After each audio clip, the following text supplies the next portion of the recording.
Sa mga kapatid, para sa ating pagpapatuloy ng ating morning revival preview, ang schedule natin ngayon ay week 46, day 6. So meron tayo rito mga ilang Bible verses. Una, Isaiah 32:1. Indeed, the king will reign according to the righteousness, and the rulers will rule according to justice. So itong verse na ito, bagamat ito ay quoted sa lumang tipan, pero prinopesiya niya ang pagdating ng isang hari para maghari ayon sa katwiran. At ang kanyang pamamahala ay isang pamamahala ayon sa justisya. Merong justice, merong katwiran. Kaya sa Old Testament pa lang, nakita na ang pagdating ng isang hari. Eh syempre, pag sinabi natin dadating ang isang hari, ano meron siya? Isang kaharian na iiral dito sa buong sangkalupaan sa kanyang pagbalik.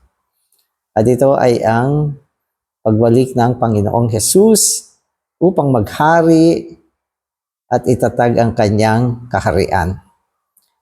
Yung next verse ay Jeremiah 23:5.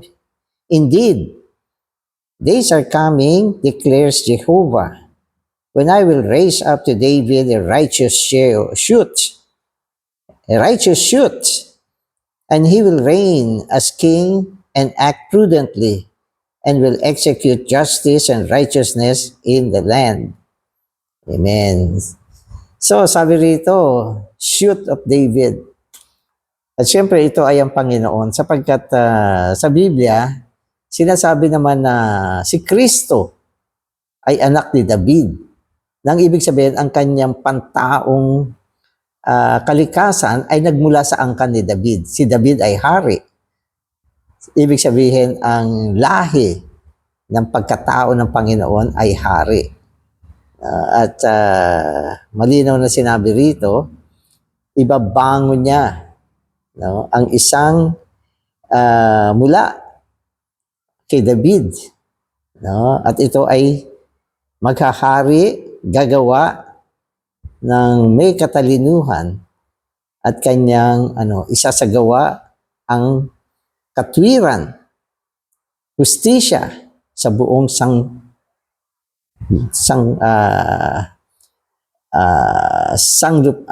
buong lupain, sa buong lupa. So yan yon. So Revelation 19:16, he has on his garment and on his thigh a name written, King of Kings and Lord of Lords. So sinabi sa atin, ang hari, si Kristo, ay hari ng mga hari, Panginoon ng mga Panginoon. So ang taas ng posisyon ditong darating na isa, na siya maghahari dito sa buong sangkalupaan.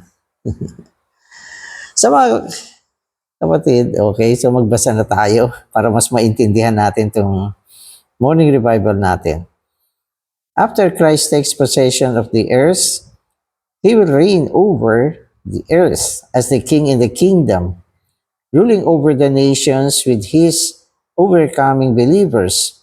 As the coming king, he will be the head and the center in the upcoming kingdom of God in the millennium. Amen. So, sa pangalawang pagbalik ng Panginoon, aangkinin niya ang buong lupa. Kaya nung nakaraan, kung naalala niyo, sabi, pagbalik niya, yung isang paa niya, tatapak niya sa dagat. Yung isang paa niya sa lupa. Ibig sabihin, ito ay kanyang tutungtungan. At ito ay nangangahulugan ng pag-angkin. Aangkinin niya ang buong lupa. Aangkinin niya ang buong dagat, ang buong mundo. Ay magiging isang mundo na sa kanya na. At syempre, pagkatapos niyang angkinin yan, ano mangyayari? Siya ay magiging hari. At ang kanyang kaharian ay maitatatag sa buong sansinukob upang ito ay kanyang pagharian. Siya ay magiging ulo at sentro ng darating na kaharian. Ito ay ang 1,000 taong kaharian na itatatag dito sa lupa. At lahat ng itong mga sinasabi natin ay magaganap ito sa pagbabalik ng Panginoon. So, para saan ba ang kanyang pagbabalik? Tandaan natin yung goal ng pagbabalik ng Panginoon ay upang itatag ang 1,000 taong kaharian. Ito yung millennial kingdom dito sa buong sansinukob kung saan siya ay ang magiging hari ng mga hari, Panginoon ng mga Panginoon. At syempre kasama tayo dyan. Kung maging overcomer tayo, kung maging overcomer ka, kung maging overcomer ako. Bakit ko sinasabing kung? Wala naman nakakatiyak eh. Huwag tayong overconfident dyan. Kailangan natin ng awa ng Panginoon. Panginoon, sana makasama ako dyan. Bagamat meron tayong ganyang aspiration, pero kailangan din ng pag-workout. Sinabi yan ng Biblia, workout. Di ba? Sagawa mo yan. Amen. As Christ has redeemed the earth and all its peoples to be the sphere and components of His kingdom, as He has sold all to buy the kingdom, and as He has rescued the earth with all its peoples from the usurpation of Satan, He will have the full right to the King of the restored earth and the restored nations. In His upcoming reign, God's authority and glory will be fully manifested, and the whole earth with its peoples will be brought into righteousness, peace, joy, and the full blessing of God's creation. Amen. Alam niyo kasi, itong sangkalupaan, talagang ano na eh, walang isang tao na pwede magsabi na satisfied siyang mabuhay sa lupang ito. Satisfied siyang mabuhay sa sanlibutan. Mayaman man, mahirap, anumang klaseng tao ka, magkakaroon ka ng isang damdamin na hindi na magandang mabuhay sa mundo ito. Oo, hindi magandang mabuhay. Kumisan, ito yung mga nangyayari ngayon. Lalo sa atin, isang bansang demokratiko, may panahon ng eleksyon. Pag panahon ng eleksyon, medyo excited ang tao dyan. Pipili na sila ng mga susunod na leader o yung iba'y papanatiliin nila. At palaging hindi nawawala yung pag-asa na sana itong mga taong ito na ilalagay namin o mananalo, ito na yung magbabago ng buhay natin.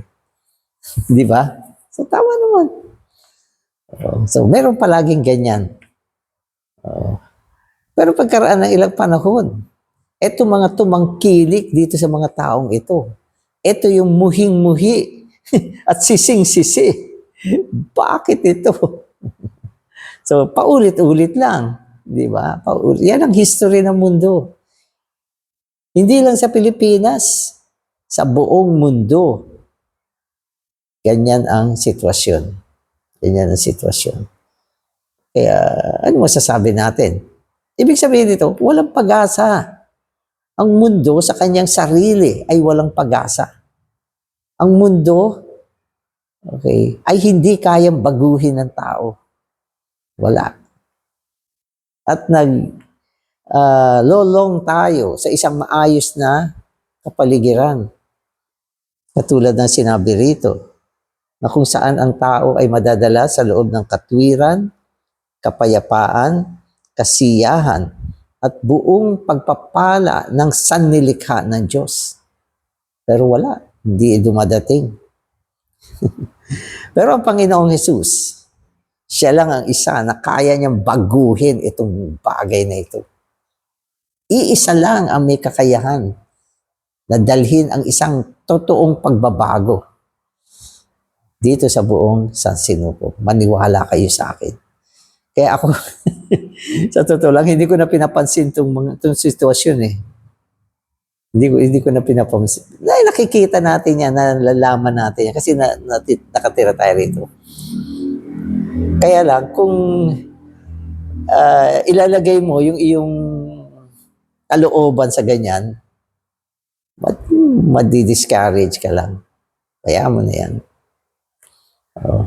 At mangarap na lang tayo sa isang pagbabago na dadali ng Panginoon. So, sasabihin niya, Brother Danny, paano babaguhin ng Panginoon itong mundo? So ito, makinig kayo. Nung ang Panginoon ay dumating dito, ang una niyang ginawa ay tinubos niya ang lupa. At tinubos niya ang mga tao. Tinubos niya. Di ba? So kung pabasahin niyo yung isang parable do sa Matthew 13:44.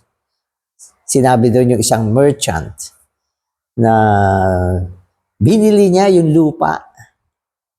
At para mabili niya yung lupa, binenta niya lahat na meron siya upang mabili niya yung lupa. Pero hindi lang yung lupa ang gusto niya. Dito sa lupa ay merong isang perlas na yun ang gusto niyang tamuhin. Pero para matamo niya yung perlas, kailangan bilhin niya yung lupa. Makahulugan ng parable na yan. Pag naiisip ko yan, naiintindihan ko na ang kamatayan ng Panginoon, ang pagbabayad niya ng kanyang sariling buhay, ay upang kanyang tubusin ang buong sangnilikha. Sangnilikha, kasama ang mga tao. At pagkatapos mo tubusin yan, sa'yo na yan. Nagbayad ka, legal, binili mo siya ng kung anong meron ka, legal, at aangkinin mo siya ng legal. At yan ay nagawa na ng Panginoon. Kaya maniwala kayo, ang buong San Sinukob ay kanya na. Kanya yan. No? Kaya sa kanyang pagbabalik, aangkinin niya. Hindi siya mangangamkam, kundi kanya na yan at aangkinin niya kung ano ang kanya. At sa kanyang pagbabalik, paghaharian na niya yan. At bago niya pagharian yan, lilinisin niya itong buong San Sinukob. Tutuusin niya. Wawalisin niya. Aalisin niya ang lahat ng korupsyon. Lahat ng mga makasatanas na bagay. Lahat ng mga bagay na basura dito sa buong San Sinukob, aalisin yan. At sa panahon ng maeliwalas na yan, idadali niya una ang kanyang 1,000 taong paghahari dito sa lupa. Ipapakita niya yan sa kanyang kaaway na siya ang matagumpay na isa. So maghintay lang kayo. Huwag tayong inip na inip. At hot na hot. Kaya tayo mga believer, pag malinaw ang isip mo, hindi tayo sumasama sa mga aklasan. Bagamat sa panahon na ito, maraming katiwalian. Pero nasa kamay naman ng Panginoon yan. Kahit paano kontrolado niya yan. Pero ang ginagawa niya, kinokontrol lang niya. Huwag susobra. May mga hangganan ang mga korupsyon. May hangganan ang kasakiman, kasamaan, may hangganan yan. Kasi ang tao naman tumatanda. At pag tumanda sila, mawawala na rin sila. Pero dadating ang panahon, pawawala na lahat yan. At dadating ang kaharian ng kapayapaan, katwiran, kagalakan para sa mga tao. Ang importante ngayon, overcomer ka bago ka mawala, kung mawawala ka rin. So, kapatid, today's reading na ako. Matthew 13:41 says, "The Son of Man will send his angels, and they will collect out of his kingdom all the stumbling blocks and those who practice lawlessness. After Christ comes back, He will set up the kingdom of God on earth. Then in the kingdom, He will still be the Son of Man. So wag natin kalilimutan, ang Panginoon sa kanyang paghahari dito sa lupa, siya pa rin ay maghahari bilang anak ng tao. Yung pagiging anak ng tao niya, dumaan siya sa kamatayan, pagkabuhay na muli, naging espiritu, naging ang napasukdol na 7 ulit na espiritu, ang espiritu na gumagawa ngayon sa buong sansinukob. Itong espiritong ito, siya pa rin ang anak ng tao. Hindi nawala yan. Hindi nawala. Ang kanyang pagiging tao na natamo niya sa pamamagitan ng incarnation, no, ay napasukdol. Napasukdol siya. Dumaan sa kamatayan, sa pagkabuhay na muli, at naging anak din ng Diyos. Pero anak pa rin ng tao. Na sa madalit salita, ang kanyang kalikasan bilang tao hindi nawala. At siya ay mananatiling anak ng tao, magpasa walang hanggan. At ito ay isang malaking kahihiyan kay Satanas, sapagkat alam natin na si Satanas, ginawa niya ang lahat ng kakayahan niya upang i-corrupt ang tao. Gawin ang tao na walang pag-asa. Gawin ang tao, no, na isang tao na nasayang lang. Pero ang Panginoon mismo, nagkatawang tao. Yan ang simula, no, ng pag-ahon ng tao mula sa korupsyon na dinala ni Satanas. At ang Panginoon, mananatili siyang tao. So, huwag natin kalimutan yan. At ang kanyang mga tinubos na tao, ay tinatransforma niya na katulad ng kung ano siya. Nakatulad ng kung ano siya. At hindi lang isang anak ng tao, kundi marami mga anak ng Diyos na nananatili pa rin anak ng tao. So, kung ako ang tatanungin nyo, ano ba ang ating direksyon? On the way po tayo. On the way po tayo na maging katulad ng Panginoon natin. Siya ay isang anak ng tao na hindi dumaan sa korupsyon. Tayo ay mga anak ng tao na dumaan, no, sa kabulukan, sa korupsyon na binago ng kapangyarihan ng buhay na binigay ng Panginoon. Ang puwersa at kapangyarihan ng kanyang kaligtasan upang tayo ay i-transforma, no, mula sa pagiging makasalanan tungo sa bagong Jerusalem. Amen. So, kaya yan ang sinasabi sa atin. At doon sa Matthew 13, no, kung matalas kayo sa Biblia, pinakita doon yung isang sitwasyon na kung saan ang mga halaman ng trigo at yung mga tares, ito ay ang mapanirang halaman yan, na humalo doon sa mga trigo, nagkahalo sila. At ito ay naging Christendom na sa buong kakristyanuhan, nagkahalo ang totoong believer at ang unbeliever. Mga tao may buhay ng Panginoon, mga taong walang buhay ng Panginoon, mga totoong Kristiyano, mga nominal na Christian, nagkahalo-halo na ngayon. At hindi mo na kayang paghiwalayin yan.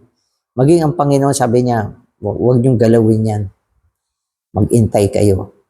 At sa isang takdang kapanahunan, ipapadala niya yung kanyang mga anghel upang paghiwalayin yan.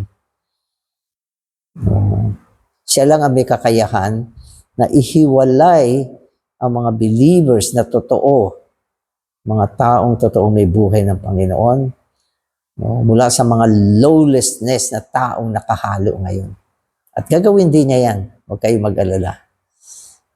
Yan ay mangyayari at yan ay gagawin ng Panginoon. Amen. Pero ang mahalagang sinasabi sa atin, sa gitna Okay, sa gitna ng ganyang mixture, siya pa rin ang isang anak ng tao. Siya yung model, siya yung direction, siya yung goal. Saan ba tayo patungo? Ano ba ang ating maging anyo? Ano ba mangyayari sa atin? Tayo ay gagawing katulad ng panganay na anak ng Diyos na walang iba kundi ang Panginoon. Amen. God's enemy, Satan, rebelled against God's authority. For dealing with him, God created man and gave man dominion to rule over the earth. After man was seduced by Satan to follow him, God became a man by the name Jesus to undo the works of the devil and destroy him, that he might reclaim the earth to be his kingdom. Amen. So, alam natin na ang umpisa ng gulo sa buong sansinuko, ang gulo, ay nag-umpisa sa pagre-rebelde ni Satanas. Ito si Lucifer, ang pinuno ng mga anghel, ang archangel na nilikha ng Diyos upang mamuno. Isang araw ay nagrebelde. Hindi naman lumikha ang Diyos ng masamang anghel. Si Satanas ay nagrebelde, bumagsak, at naging kaaway ng Diyos. Kaya ang ginawa ng Diyos, upang tuusin ang kanyang kaaway, kasi nilikha din yan nilikha niya ang tao upang gamitin niya para matuos ang kanyang kaaway na si Satanas. Subalit maging ang tao ay tinukso at nakurap, natisod, at naging makasalanan. So yan yung kwento ng mga nagdaang panahon. Okay? So, ang Panginoong Jesus, ang ating Diyos, hindi nabibigong Diyos. Hindi nabibigo ang Diyos. Tandaan natin yan. Ano mang gawin ng kanyang kaaway. Pwede ma-delay niya ng konti. Ito ay nagbubunga ng pag-aantala sa gustong gawin ng Diyos. Pero hindi siya nabibigo. Bagamat ang tao ay natisod, subalit bumalik ang Diyos ay nagkatawang tao sa pamamagitan ni Jesus. Siya ay dumating, gumawa upang wasakin ang gawa ng masamang isa at upang dalhin ang kanyang kaharian dito sa lupa. At syempre, ito ay nangangailangan ng isang matinding proseso. Matinding proseso na hanggang ngayon ay isinasagawa pa ng Panginoon. Pero isang malaking bahagi ng kanyang pagsasagawa, na isagawa na niya.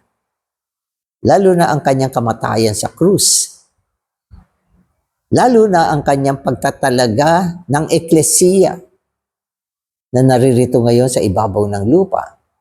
Lalo na ang kanyang pagtubos at pagligtas sa isang mainam na bilang ng mga tao na ngayon ay nananalig sa Panginoon, nabubuhay, hinahayag siya, at mga taong nagdaan na namatay para sa Panginoon. At ito ay ang kwento ngayon na nagpapatuloy sa lupa.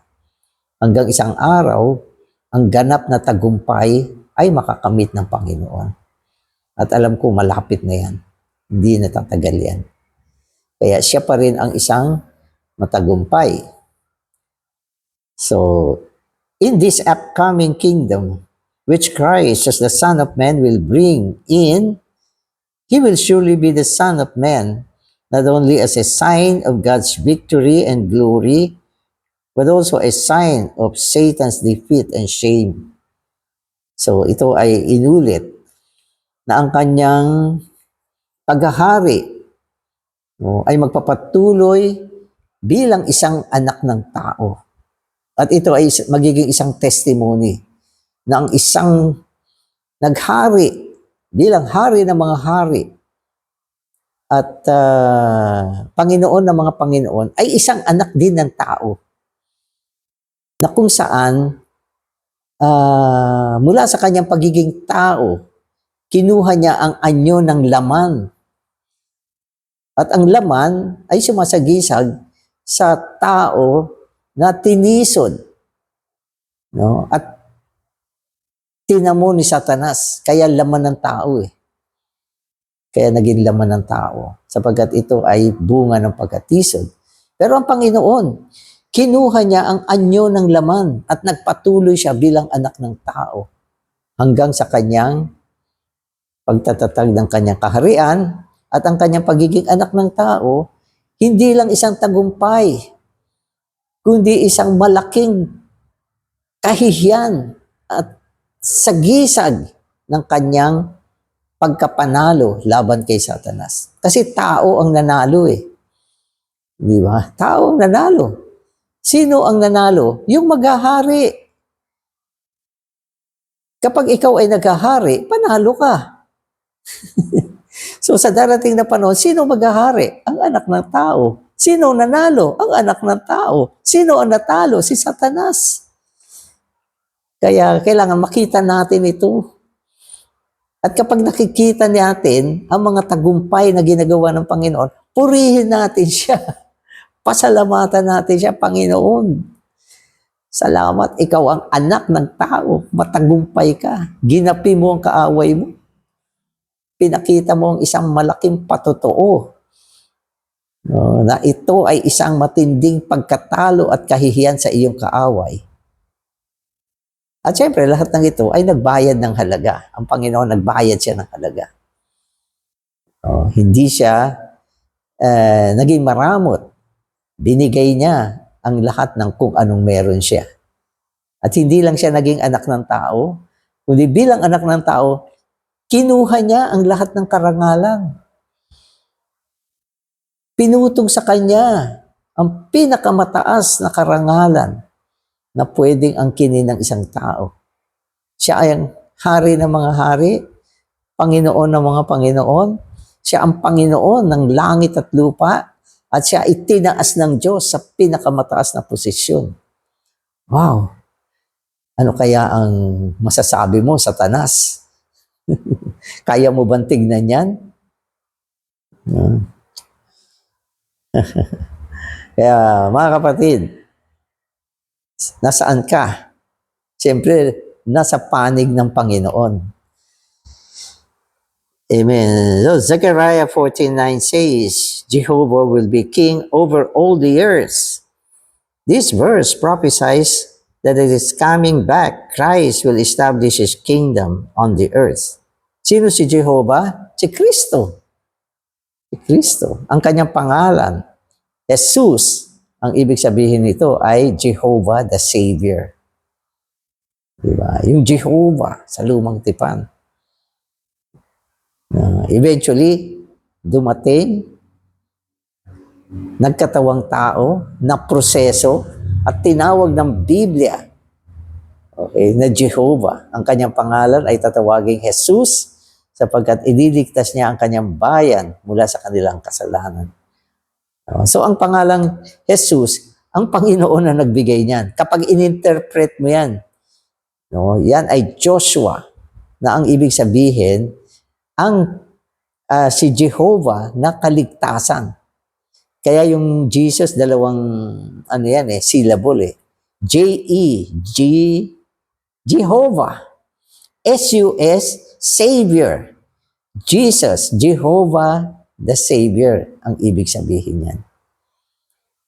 Amen. At ang pinaka-expression ng buong tagumpay ng Panginoon, mga kapatid, ay ang kanyang paghahari dito sa lupa ng 1,000 taon. Kung tutusin, itong 1,000 taon ng paghahari ng Panginoon, sa party natin ay isang gantimpala sa atin yan.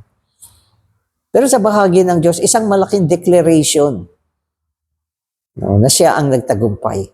Kasi dito sa lupa, dito niya tinukso ang tao. Dito niya kinawawa, nilugmok ang tao na niligtas ng Diyos. No, at dahil diyan, ang buong nilikha ng Diyos ay naapektuhan. Yan ay nangyari dito sa lupa. Pero dito rin sa lupa, itatatag ng Panginoon ang kanyang 1,000 taong paghahari. No? upang ipakita ang resulta ng kanyang paggawa dito sa lupa. Hindi lang sapat na gumawa siya ng isang katubusan para iligtas, mapatawad tayo sa ating mga kasalanan. Tapos dalhin na niya yung isang kaharian niya, itong lumang langit, lumang lupa, sunugin na, itabi na lang. Hindi niya gagawin yan. Tatatag niya muna yung kanyang kaharian at 1,000 taon siyang maghahari dito sa restored heaven and earth, restored, ibinalik sa dating anyo. So gagawa rin siya ng isang restoration. Amen. Amen. When the Lord comes back, He will save Israel, crush the Gentile nations, and judge the peoples on the earth.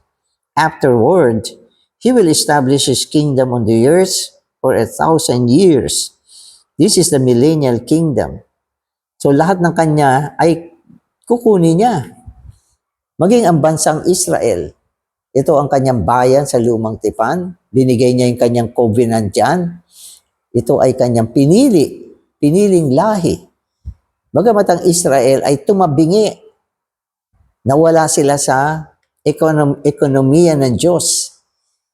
No? At dumaan sila sa maraming kapanahunan ng disiplina dahil ang sumpa ng kamatayan ng Panginoon ay kinuha nila. Kaya napakatindi ng dinaanan ng Israel. Pero sa kalaunan, sa kahuli-hulihan, tatamuhin pa rin niya ang bayan na ito. At sila ay bibigyan pa rin niya ng lugar sa darating na kaharian niya. Kasi kung mawawala yan, hindi magiging ganap ang tagumpay ng Diyos. Kaya iingatan pa rin niya ang remnant o ang isang portion na ititira niya mula sa bansang Israel. Kaya kumpleto ang tagumpay ng Panginoon. Amen. In the millennium, there will be 3 realms. O sa pakinggan nyo yung 3 realms sa millennium. The first will be the realm of the earth, where God's creation will be blessed. So yung unang realm ng millennial kingdom ay ang nilikha niya, kung saan ang buong sangkalupaan ay nilikha ng Diyos. No? At ito ay sumasagisag, no, sa kanyang puwersa upang malikha ang sangkalupaan para sa tao at para sa kaluwalhatian ng Diyos. So ito yung material world na babawiin ng Panginoon. Babawiin niya ang lupa. Amen. So ang susunod, yung second realm, the realm of the nation of Israel in Canaan, from Nile to the Euphrates, where the saved Jews will rule over the earth. So ito naman ay ang teritoryo ng mga Hudyo o Israel, kasama ang bansang Israel. At yan ay magiging bahagi din ng darating na kaharian. At pangatlo, siyempre yung pinakamataas, ito yung heavenly and spiritual realm, where the overcoming believers will enjoy the kingdom reward. At dyan tayo may portion. Pinakamataas na bahagi ng kaharian. Ito ay ang makalangit na kasaklawan ng darating na 1,000 taong paghahari ng Panginoon. At ito ay binubuo ng mga mandaraig. Iba't ibang kategorya ng mandaraig. Ang daming kategorya ng mandaraig. Kung hindi ako nagkakamali, siguro mga 6 or 7 category.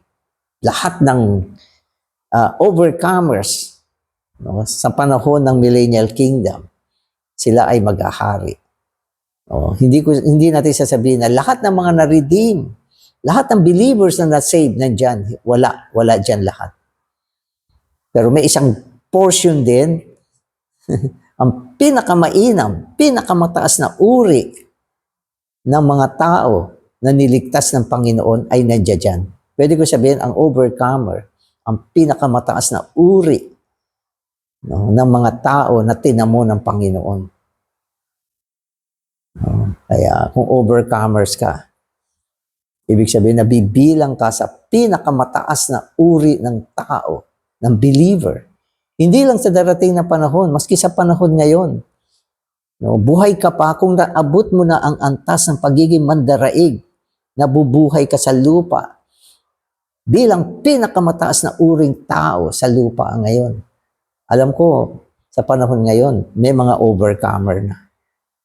Marami, hindi lang ilan, maraming overcomer sa panahon na ito. Mga taong nabubuhay sa isang Diyos-taong pamumuhay.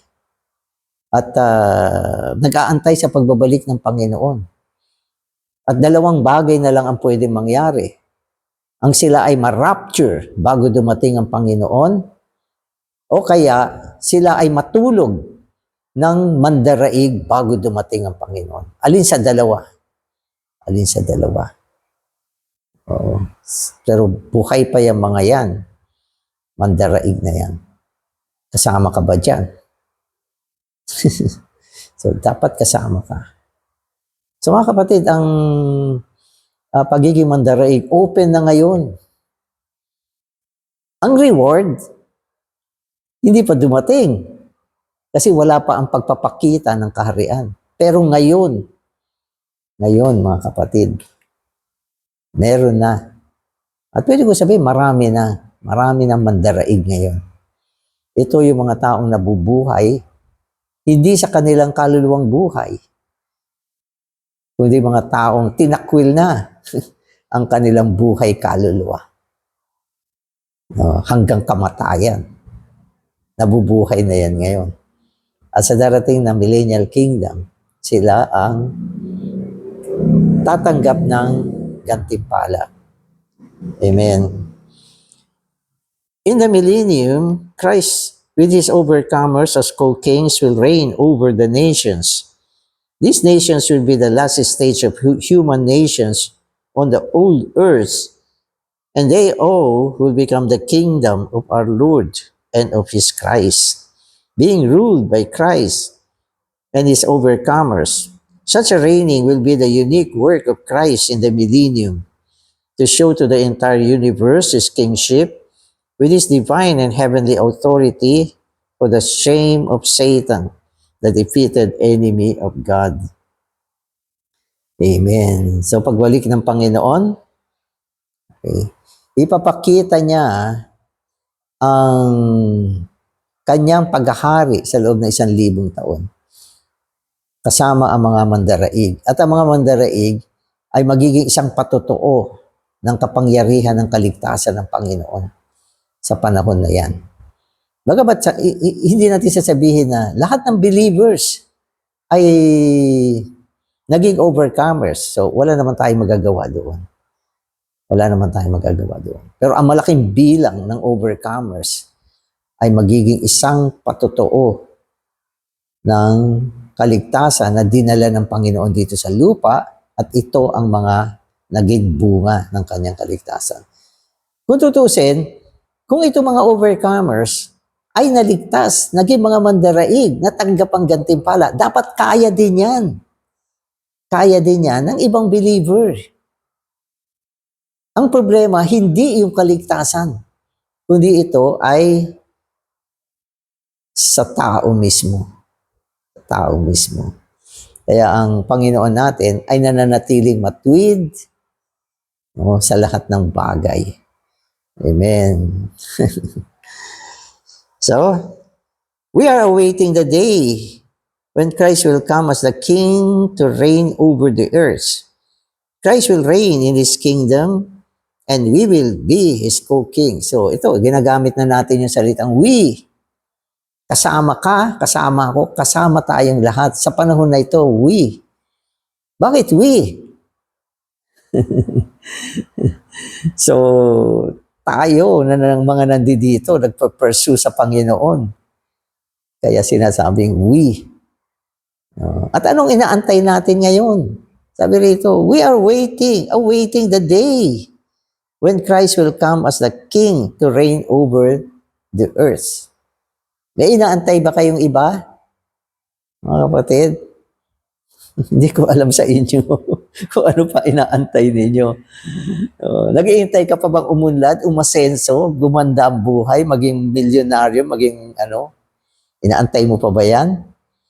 Inaantay mo pa bang gumanda ang lipunan, maging maayos na, makapag-luklok na tayo ng mga tamang leader? Inaantay mo pa ba yan? Hindi. Ang antayin nyo ay ang pagbabalik ng Panginoon upang maghari, no? At dalhin niya ang isang mainam na kapaligiran. At hindi lang mainam yan. Ikaw mismo ay maghahari sa lugar na yan. Kaya, praise the Lord. Salamat, Panginoon. Salamat sa salita ng ministeryo. Salamat sa mga katotohanan. Salamat, Panginoon. Ikaw ang aming pag-asa. Ang iyong pagbabalik ay magdadala ng tunay na pagbabago. At gawin mo rin kaming mga mandaraig. Patuloy na naghahabol, nagmamahal sa iyo, naglilingkod sa iyo, at hindi na aapektuhan ng mga negatibong bagay. Salamat, Panginoon. Amen.